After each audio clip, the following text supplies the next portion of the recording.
Hello everyone, welcome to Achievers IAS classes.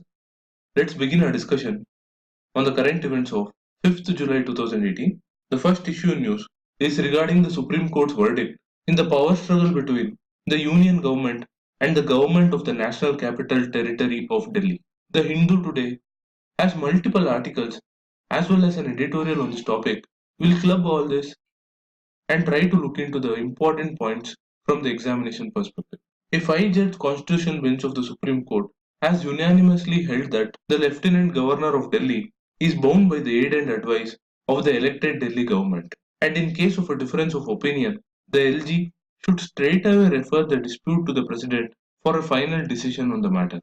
It therefore concluded that governance of Delhi cannot rest upon the whims of one functionary, that is the Lieutenant Governor, because the Lieutenant Governor has not been entrusted with any independent decision making powers but has to act either on the aid and advice of the Council of Ministers or he is bound to implement the decision taken by the President on a reference made by him. This is in contrast to the verdict of the Delhi High Court in 2016, which had declared that the LG had complete control of all matters regarding the National Capital Territory of Delhi, and nothing will happen without the concurrence of the LG. Further, the Supreme Court has advised both the central government and the Delhi government to show statesmanship, adopt combined action, and sincere cooperation to achieve the common objective by coining a term known as collaborative federalism. Because ultimately, it's the people who are sovereign, and the decisions of the elected government in Delhi represent the public will, perception, and popular sentiment. In this regard, the Supreme Court has observed that a legitimate decision of the Council of Ministers cannot be withheld due to the negative attitude of the Lieutenant Governor. On the question of statehood, the Supreme Court followed the 1987 Balakrishnan report to conclude that Delhi is not a state. The report had held that Delhi could not have a situation in which the national capital had two governments run by different political parties which could lead to conflicts and undermine national interest.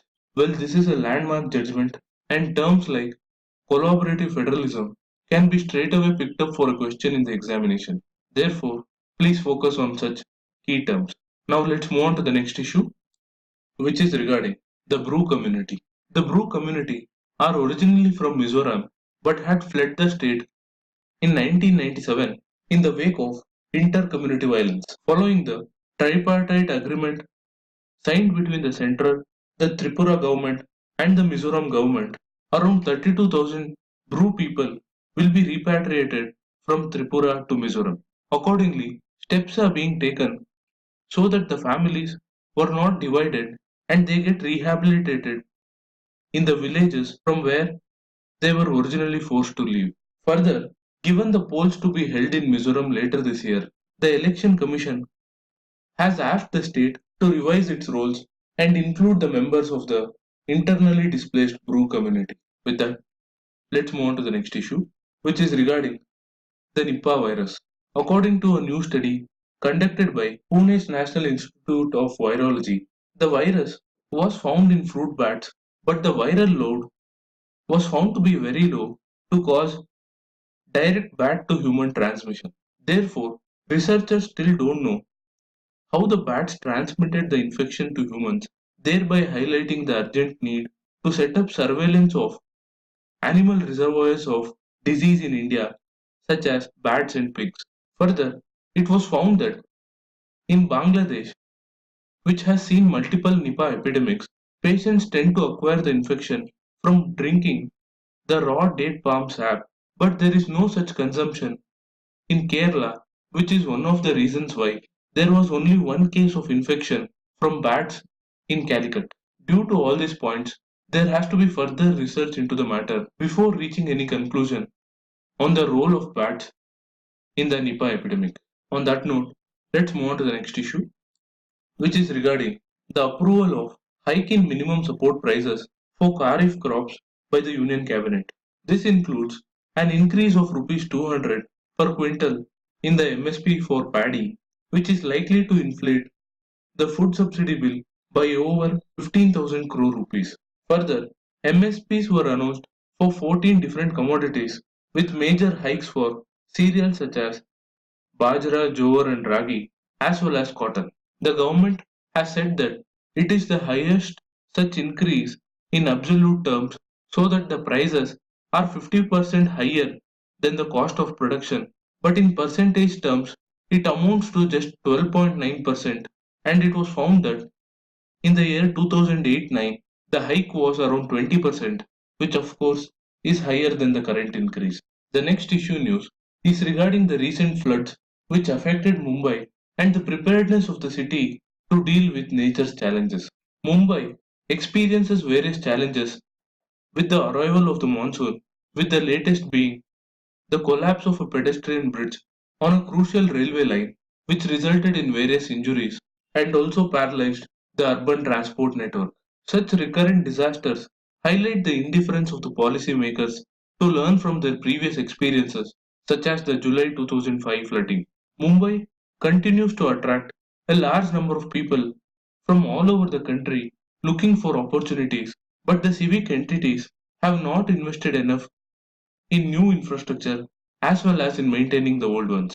Further, the city's Mithi River has been said to be blocked by debris and garbage, thereby losing about 60% of its catchment area, which aggravates the problem. In this regard, the setting up of a Supreme Court monitoring committee has not helped much, and resolute measures to stop the release of sewage and industrial chemicals into the Mithi River is needed to retrieve the lost mangroves.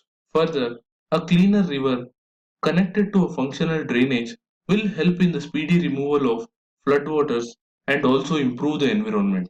Another dimension to this issue is, as per a 2015 study by the World Bank, the poor people who reside in flood prone areas do not favor moving out from such areas due to uncertainty of living in a new place with severe social disruptions and reduced access to education and health facilities. Therefore, the need is to make the best use of all the available space and improve the living conditions of these vulnerable sections. In this regard, the recent move of a joint safety audit with the Indian Institute of Technology on public infrastructure is a welcome move, and such inspections must be regularly carried out and quick remedial steps should be followed upon. On that note, let's move on to the next issue, which is regarding the approval of the DNA profiling bill by the Union Cabinet.